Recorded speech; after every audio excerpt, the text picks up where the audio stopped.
오늘 저는 읽으신 본문의 말씀을 가지고 하나님은 무엇을 기대하시며 무엇을 원하시는가? 하나님은 무엇을 기대하시며 무엇을 원하시는가? 이러한 제목을 가지고 함께 말씀을 나눠보고자 합니다. 이제 9월달입니다. 9월달에는 뭐가 있죠? 추석이 있습니다.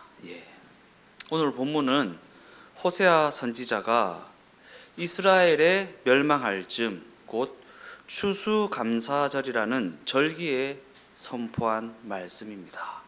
추수감사절이라는 절기에 선포한 말씀. 그리고 오늘 본문은 하나님께서 이스라엘 백성들의 죄를 지적하시며 그들의 죄에 대하여 결코 그냥 넘어가지는 않겠다라고 말씀하시는 대목입니다. 죄가 뭐라고 했습니까? 하나님 없음이라 그랬죠. 하나님 없음. 하나님 없이 살아가고 하나님 없이 선택하고 하나님 없이 선택하는 그들의 삶을 결코 그냥 놓아두지 않겠다라고 선언하는 말씀입니다.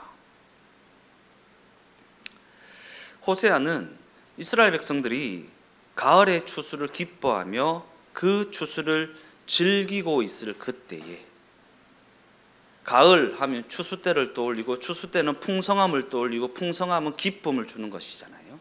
근데 그들이 가을의 추수를 기뻐하며 즐기고 있을 그때에 그들의 불신앙을 지적하고 그들에게 임할 하나님의 심판을 선포하고 있다라는 것입니다.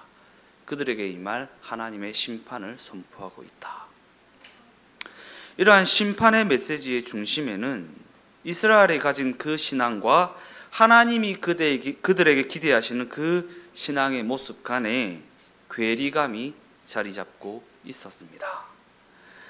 이스라엘이 가진 신앙, 하나님이 그들에게 기대하시는 신앙, 그 두 신앙의 모습 간의 괴리감, 그것이 자리 잡고 있었다. 어디에요? 하나님의 심판의 메시지에. 그들의 신앙이 없어서 심판하시는 것이 아닙니다. 신앙이 있기는 있는데 그들의 신앙을 하나님께서 인정하지 않으시고 그 신앙과 하나님이 기대하시는 신앙 간의 괴리감이, 간격이 너무나도 크기 때문에 그 심판의 메시지의 중심에는 그들의 신앙과 하나님이 그들에게 기대하시는 신앙의 괴리감이 자리 잡고 있었다. 신명기 28장을 보면 출애굽한 이스라엘 백성들이 가나안 땅으로 들어갈 때에 하나님께서 그들에게 이러한 약속을 해주십니다. 너희가 내 말을 듣고 순종하면 나가도 복을 받고 들어가도 복을 받을 것이다. 그러나 너희가 나를 배반하고 불순종하면 나가도 저주를 받고 들어가도 저주를 받을 것이다. 결과적으로 그들은 약속하신 가나안 땅에 들어가게 되었습니다. 그리고 그곳에서 그 땅 원주민들을 쫓아내고 풍요로운 삶을 살아가게 됩니다. 그리고 그들은 그들의 이러한 풍요로움이 그들의 신앙에 대한 하나님의 보상이라고 생각했습니다. 야, 내가 하나님을 잘 섬겼더니 이렇게 풍요로움을 주시는구나 라고 생각했다라는 것입니다. 그러나 하나님께서는 이러한 그들의 생각에 대해 이렇게 말씀하십니다. 본문 1절 말씀입니다. 이스라엘아, 너는 이방 사람처럼 뛰놀지 말라. 네가 음행하여 네 하나님을 떠나고 각 타작마당에서 음행의 값을 좋아하였느니라.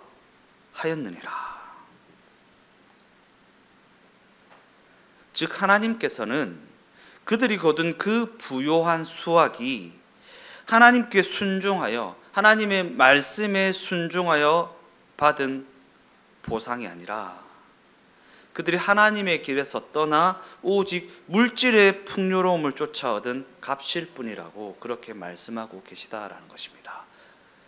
너네는 너네의 신앙이 인정받아서 그러한 풍요로움이 주어졌다고 생각하지만 아니다.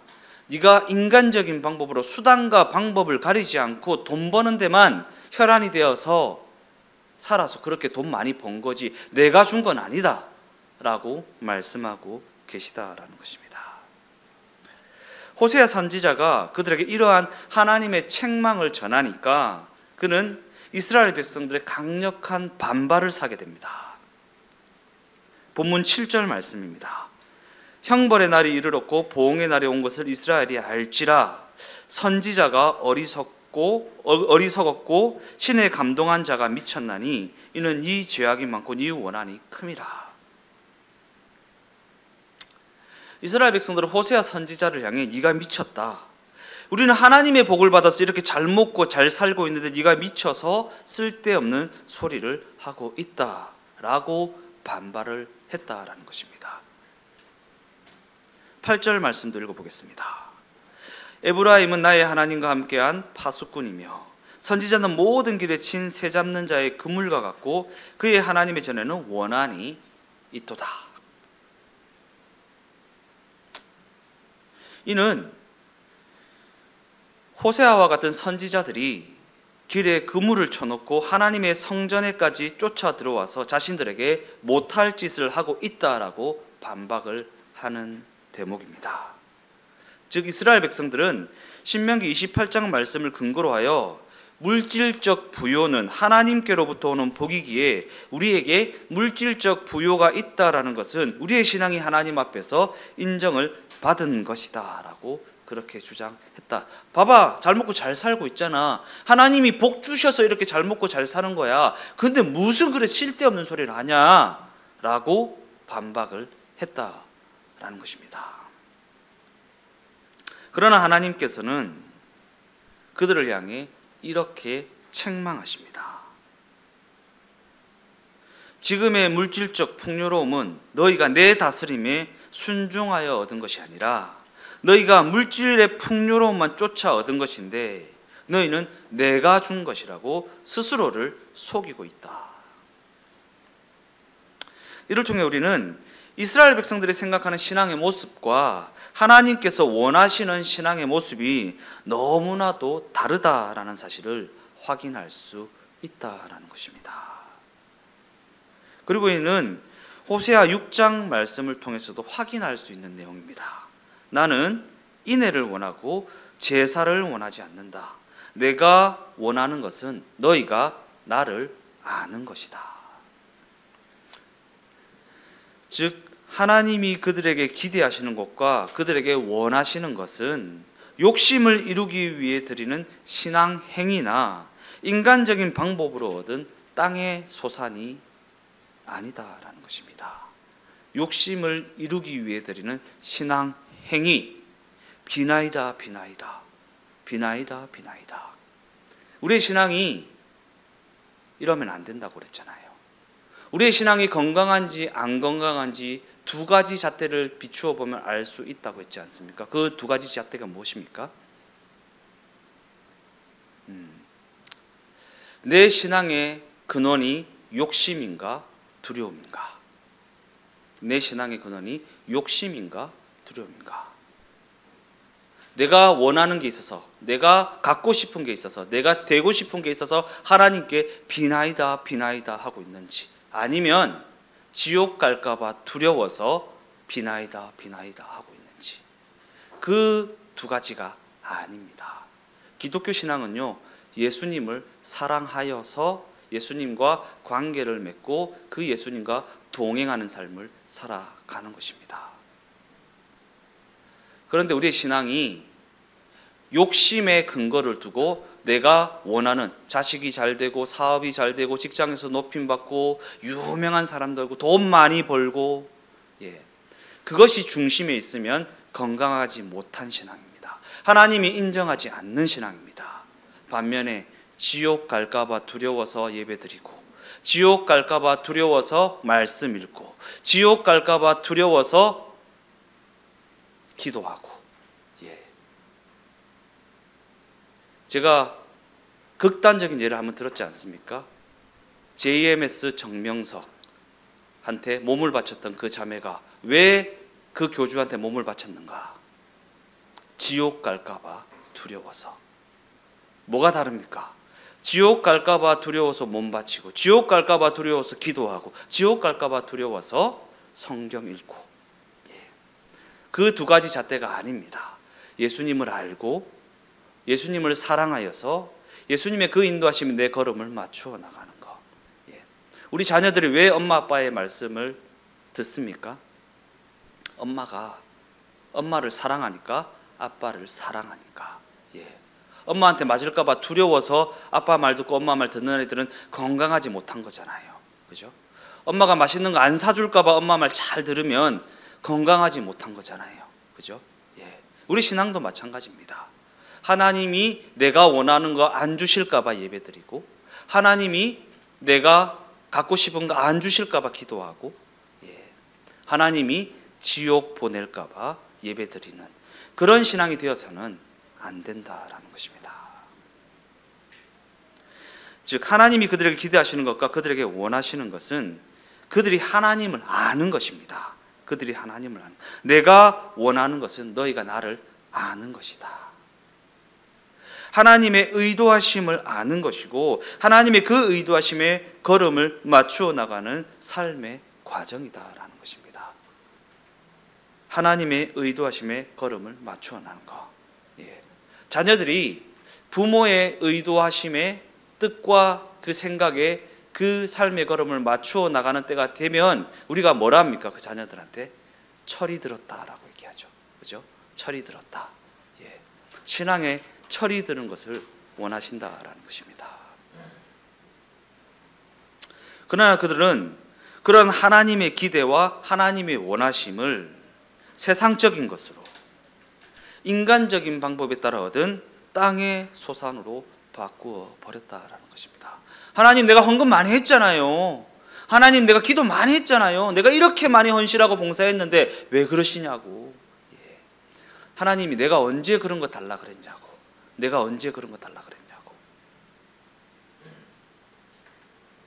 이 지점에서 우리는 이러한 이스라엘 백성들을 향해 진정한 신앙을 가져야 한다. 현실적이고 세상적인 욕심으로 가득 차 있으면서 그 욕심을 신앙이라는 것으로 포장해서는 안 된다라는 식으로 정답을 외치기는 쉽습니다. 그렇게 신앙하면 안 된다, 그렇게 신앙생활하면 안 된다라는 식으로 정답을 외치기는 쉽습니다. 그러나 이는 사실 우리에게 너무나도 교묘한 문제입니다.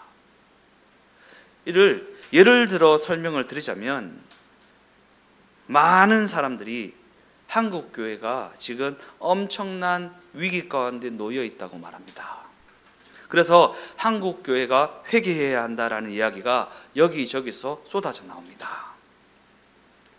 세상적인 방법이나 인간적인 방법을 온전히 벗어 던지고 하나님 앞에 회개하고 하나님의 은총을 구해야 한다라는 외침이 여기저기서 쏟아져 나오고 있습니다.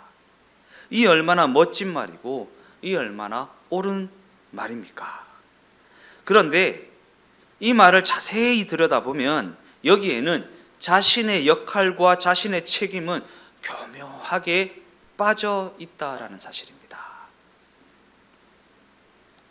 우리가 이러한 멋진 말을 할 때에 내가 감당해야 할 책임, 내가 감당해야 할 고통, 내가 고민해야 할 그 책임은 벗어 던진 채 오직 신앙이란 이름을 앞세워서 내가 고민할 필요 없고 내가 무릎 꿇을 필요 없고 내가 손해볼 일 없는 그러한 나라가 되어야 한다라고 외치고 그러한 교회가 되어야 합니다라고 말로만 정답을 외치는 것은 너무나도 무책임하고 너무나도 쉬운 일이라는 것입니다.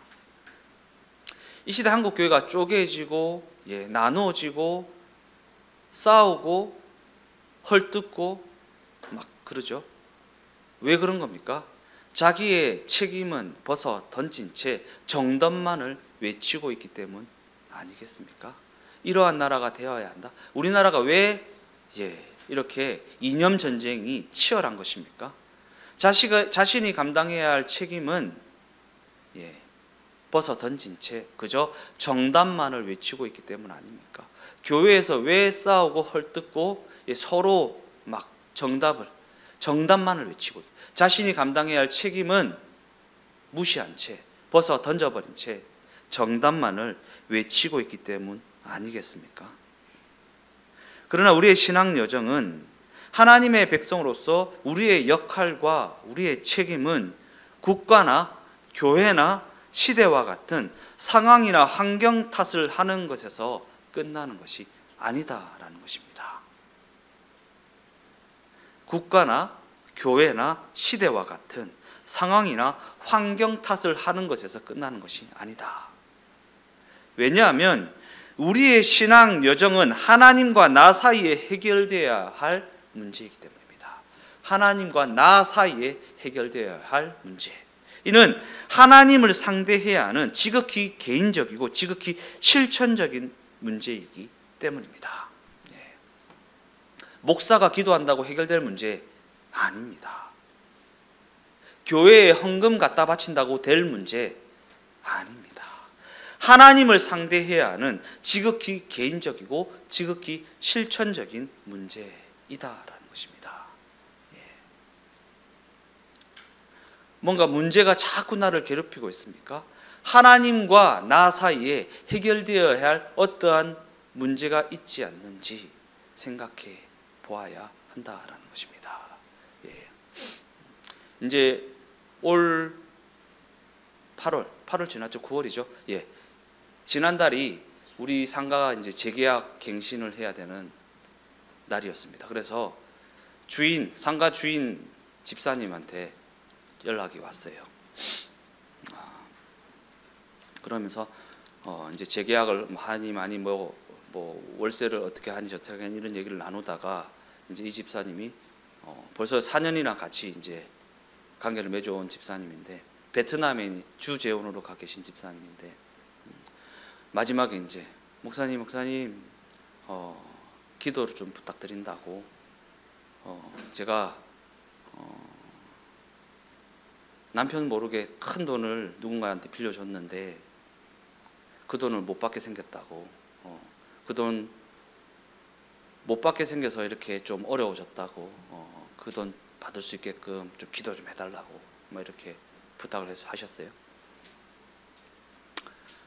그래서 제가 그 집사님한테 집사님 제가 신앙 양심상 하나님 그 문제 해결해 주세요. 그 돈 받게 해주세요. 라고는 기도 못 해드린다고.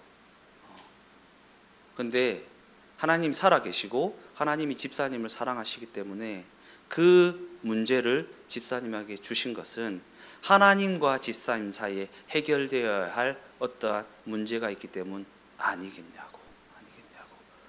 문제 해결해 달라고 기도하기에 앞서 그 어떤 부분이 있는지를 찾아보는 게 더 빠르실 것 같다고. 그 문제가 해결되면 집사님을 괴롭히는 그 문제도 없어질 것이라고 이렇게 말씀을 드렸습니다. 기독교 신앙은요, 비나이다 열심을 내어서 문제 해결하고 병 고치고 잘 먹고 잘 사는 데 있는 것이 아니라 하나님을 상대하는 것이고 그 하나님과 나 사이에 지극히 개인적이고 지극히 실천적인 문제를 다루어 나가는 것이 기독교 신앙이다라는 것입니다. 우리가 지금까지 어떤 기독교 신앙을 가져오셨습니까? 열심히 비나이다 해서 내가 원하는 것을 얻고 내가 두려워하는 지옥에 가지 않는 그런 자리에 이르는 게 기독교 신앙이라고 생각해 오셨습니까? 아닙니다. 하나님을 상대하고 그 하나님과 나 사이에 지극히 개인적인 문제를 다루어 나가는 것이 기독교 신앙입니다. 그러기에는 우리 각 사람이 하나님의 나라가 되어야 하는 문제라는 것이고 우리 각 사람이 십자가를 통과하여 고난을 통과하여 문제를 통과하여 하나님의 통치 가운데 들어가야 하는 문제입니다. 왜 문제를 주십니까? 하나님의 통치 가운데 들어가라고요. 하나님의 다스림 가운데 하나님과 동행하며 하나님의 그 인도하심의 걸음을 맞추어 나가는 삶의 자리로 들어가라고 문제를 주시는 것 아니겠습니까? 그러니까 문제 해결해 달라고 100번 부르짖어 봤자 의미 없습니다. 하나님과 나 사이에 가로막고 있는 그 죄의 문제, 하나님 없음이라는 하나님 없이 살아가고자 하는 내 생각, 그것을 깨부시기 위해 하나님께서 그렇게 우리를 다루어 나가시는 것이 아니겠습니까? 이와 같은 관점에서 구약 성경은 나라가 멸망을 당하여서 바벨론이라는 나라에 포로로 잡혀가게 된 다니엘이라는 사람을 소개하고 있습니다. 그는 그 바벨론이라는 적국에서 총리라는 자리까지 올라간 사람입니다. 그리고 그 자리에서 그는 하나님의 다스림에 걸음을 맞추어 나가는 삶을 고수하다가 사자굴에까지 던져지게 되었습니다. 뿐만 아니라 그의 세 친구 사드락과 메삭과 아벳느고는 하나님을 향한 그 믿음 때문에 뜨거운 풀무에 던져지게 되는 끔찍한 일을 당하게 되기도 했습니다. 이처럼 성경은 다니엘과 그의 세 친구 사드락과 메삭과 아벳느고가 하나님을 향한 위대한 믿음을 가진 믿음의 사람이라고 그렇게 그들을 소개하고 있습니다. 그런데 여기서 중요한 사실은 그러한 위대한 믿음을 가진 그들이 자신들의 나라를 구한 것은 아니었다라는 사실입니다. 그렇게 실력 있는 믿음을 가지고 이스라엘 백성들을 회개하게 하거나 이스라엘이 바벨론의 포로가 되는 것을 막는 대의를 이루어낸 것도 아니라는 것입니다. 그러니까 기독교 신앙을 절대 정치적으로 이용해 먹지 마십시오. 이들은 총리라는 자리에 있으면서도 불구하고 기독교 신앙을 가진 사람이 대통령이 되면 나라가 잘 됩니까? 누가 그런 터무니없는 소리를 합니까? 역사는 하나님이 이끌어 가시는 것이지 사람의 어떠함에 달려 있는 것이 아닙니다. 그들이 감당했던 일은 적국에서의 삶이라고 하는 그 어렵고 고달픈 상황과 여건 속에서도 하나님의 다스림 가운데 살아가는 하나님의 백성으로서의 삶을 포기하지 않았다라는 것에 있습니다. 그 적국에서의 삶에서도 어렵고 고달프고 고난스러운 그 삶의 여정 가운데 하나님의 다스림의 걸음을 맞추어 나가는 하나님의 백성으로서의 삶의 그 정체성을 포기하지 아니하였다. 타협하지 아니하였다. 그리고 하나님께서는 그들의 그러한 신앙 여정을 하나님의 살아계심을 나타내는 도구로, 하나님의 하나님 되심을 나타내는 통로로 사용하셨다라는 것입니다. 그들의 삶을 통해 나라가 해방되거나 백성들이 이게 아니고요. 하나님의 살아계심을 나타내고 하나님의 하나님 되심을 나타내는 통로가 되게 하셨다. 하나님을 상대하였다. 하나님을 상대하는 삶을 살아갔다라는 것입니다. 과연 나는 어떠한 형편에서도 하나님의 백성으로서의 삶을 포기하지 않을 수 있는가? 과연 나는 어떠한 상황에서도 하나님의 백성으로서의 걸음을 끝까지 걸어낼 수 있는가? 우리는 이와 같은 부분을 정직하게 돌아보아야 한다라는 것입니다. 왜냐하면 우리가 이 부분에 대한 올바른 이해를 가지지 못하면 과연 나의 삶은 형통한가 그렇지 못한가 라는 부분에만 집착하게 되기 때문입니다. 바리새인들처럼요. 내 삶이 형통하면 뭔가 믿음이 좋은 것 같고, 내 삶에 고난이 있고 어려움이 있으면 내가 뭔가 믿음이 안 좋은 것 같고. 그리고 우리가 이러한 세상적인 기준과 세상적인 관점에만 집착하게 되면 우리는 하나님의 백성으로서 감당해야 할 책임을 외면하는 삶이 되어버리고 말기 때문입니다. 하나님이 하나님의 백성들에게 기대하시는 그 책임을 외면하는 삶이 되어버리고 만다. 더 나아가 우리가 그러한 세상적인 기준과 세상적인 관점에만 집착하게 되면 너무나도 불공평한 이 세상 속에서 평안해지면 아무런 생각 없이 살아가다가 어려워지면 불평을 늘어놓는 못난 모습을 반복하는 인생이 되어버리고 만다라는, 평안하니까 아무런 생각 없이 살아가다가 하나님께서 왜 평안하게 하셨는지에 관심을 두지 않고 평안하면 아이고 좋다 하고 그냥 아무런 생각 없이 살아가다가 문제가 터지면 하나님, 내가 하나님 믿는데 왜 그러시냐고 이렇게 불평을 늘어놓는 이러한 못난 모습을 반복하는 신앙 여정이 되어버리고 만다라는 것입니다.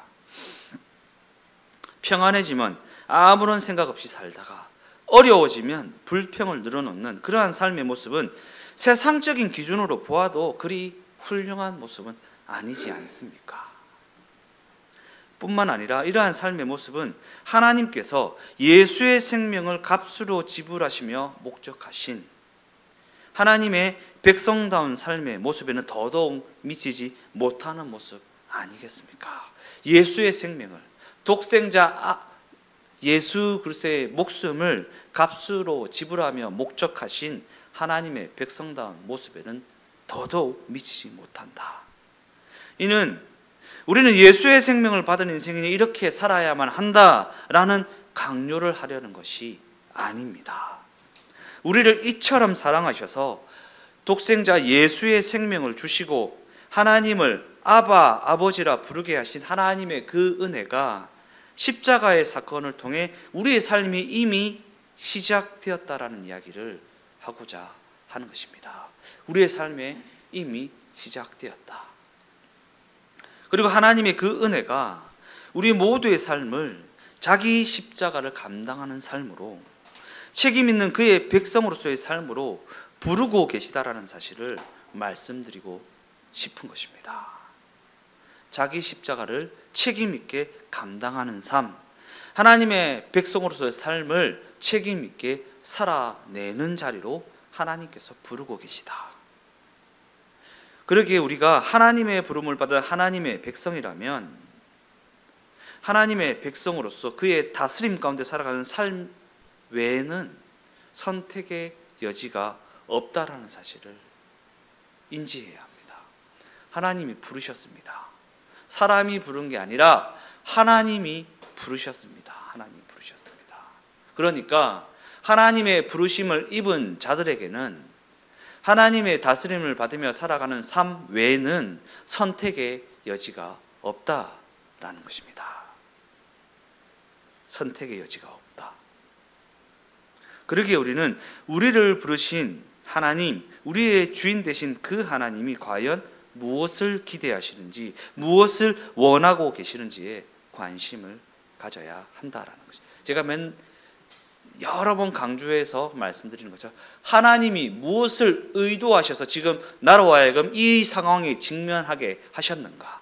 하나님이 무엇을 의도하셨는가? 무엇을 원하시는가? 무엇을 기대하고 계시는가? 오늘 제목 무엇입니까?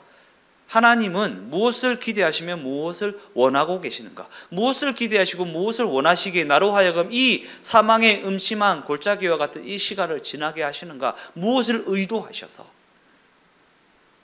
그 부분에 관심을 가져야 한다라는 것입니다. 결론적으로 말씀을 마무리하면서 우리를 부르신 하나님, 우리의 주인 되신 그 하나님은 과연 우리에게 무엇을 기대하시며 무엇을 원하고 계시는가? 각자의 삶에서 각자에게 원하시는 부분이 다 다를 수 있습니다. 그러나 동일한 부분도 있어요. 성도들에게 기대하시는 동일한 부분. 갈라디아서 5장 22절에서 23절까지의 말씀을 읽어보겠습니다. 오직 성령의 열매는 사랑과 희락과 화평과 오래 참음과 자비와 양선과 충성과 온유와 절제니 이 같은 것을 금지할 법이 없느니라. 하나님이 원하시고 하나님이 기대하시는 성령의 열매는 모두가 다 눈에 보이지 않는 것들입니다. 우리는 눈에 보이는 것들을 원하죠. 그러나 하나님께서는 우리에게 눈에 보이지 않는 것들을 원하십니다. 눈에 보이지는 않지만 우리의 삶을 하나님의 뜻에 맞추어 나가는 과정, 그러한 삶의 과정을 통해 나타나는 하나님의 살아계심과 하나님의 하나님 되심, 이와 같은 것들이 하나님께서 우리의 삶을 통해 받기 원하시는 삶의 열매라는 것입니다. 하나님이 언제 수억을 가져오라고 했습니까? 하나님이 언제 수억을 가져오라고 했습니까? 우리의 삶의 과정을 통해 하나님의 살아계심이 나타나고 하나님의 하나님 되심을 나타내는 그러한 삶의 과정을 원하신다라는 것입니다. 그러나 안타까운 사실은 이러한 성령의 열매를 것들은 우리 모두가 기피하는 것들이라는 것입니다. 우리 모두가 기피하는 것들이다. 왜냐하면 이러한 성령의 열매는 고통을 각오하고 손해볼 것을 결단해야지만 맺을 수 있는 열매이기 때문입니다. 그러한 관점에서 이는 우리가 이러한 각오와 이러한 결단 없이는 신앙의 어떠함이라는 하나님의 백성으로서의 삶을 논해서는 안 된다라는 것입니다. 이러한 책임지는 것이 없이는 내 역할과 내 책임을 감당하지 않고서 신앙의 어떠함을 논해서는 안 된다.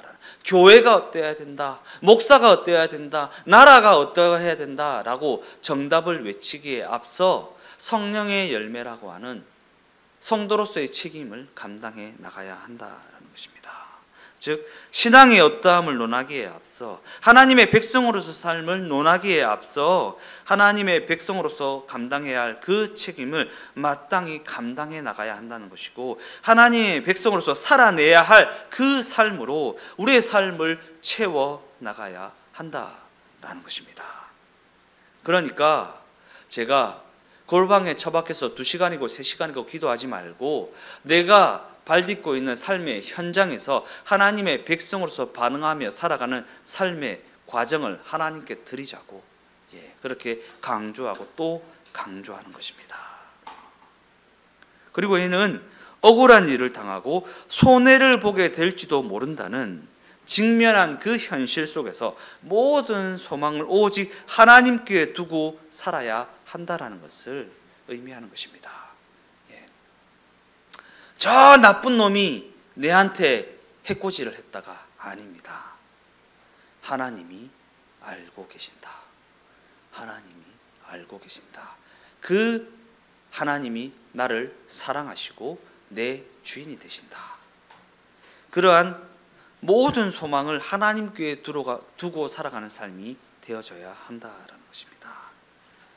이 세상에 그 어떤 위협과 도전과 유혹 속에서도 하나님의 백성으로서의 삶을 결코 놓치지 않겠다라고 하는 믿음의 결단이 있어야 한다라는 것입니다. 세상에서는 손해보지 않는 것이 최고죠. 소송을 해서라도 손해보지 않고 하는 게 최고죠. 아니요.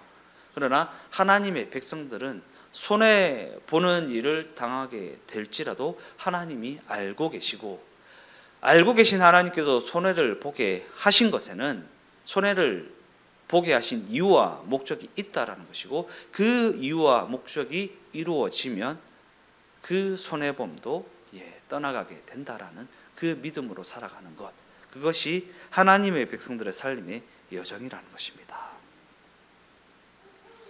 그리고 이 지점에서 우리가 기억해야 할 중요한 사실은, 우리가 하나님의 백성이 된 것은요, 우리가 하나님을 선택했기 때문이 아니라 하나님이 우리를 선택했기 때문이라는 사실입니다. 우리가 하나님을 선택한 것이 아닙니다. 하나님이 우리를 선택하여 부르셨습니다. 그러기에 우리는 도망갈 수도 없고 도망갈 데도 없는 인생이 되어졌습니다. 하나님이 선택하였기 때문에, 하나님이 선택하였기 때문에. 남녀가 만나서 연애를 하게 되면 내가 선택하는 것이죠. 그러니까 내가 싫으면 헤어지기도 하고 내가 좋으면 만나기도 하는 것입니다. 그런데 우리가 상대하고 우리가 관계 맺는 그분은 하나님이십니다. 하나님이 선택하셨습니다. 우리를요. 그러면 그 하나님의 선택에서 벗어날 자가 없다라는 것입니다. 벗어날 자가 없다. 다음 주 말씀을 미리 준비하였는데 조금 스포를 하자면 아브라함 이야기를 할 겁니다. 다음 주에는 아브라함 이야기를 할 건데, 우리가 히브리서를 알아보다가 갑자기 호세아가 나왔잖아요. 이 말씀을 나누고 싶어서 히브리서를 준비하다가 왔는데, 아브라함이 이삭을 바쳤잖아요. 아브라함의 믿음이 대단하였습니까? 아니요. 하나님이 바치라고 했으니까. 사람이 바치라고 하면 싫다, 내 아들 왜 바치냐라고 하겠지만, 하나님이 바치라고 했기 때문에 아브라함에게는 선택의 여지가 없었다라는 거예요. 하나님이 여러분을 선택하셨습니다. 그러니까 우리는 하나님의 기대와 하나님의 원하심에 우리의 삶을 맞추어 나갈 수밖에 없습니다. 하나님이 선택하신 것이기 때문에. 예. 그러한 사실을 마음에 새기고 살아가는 우리 주동행교회 성도가 다 되어지시기를 예수님의 이름으로 축원드립니다.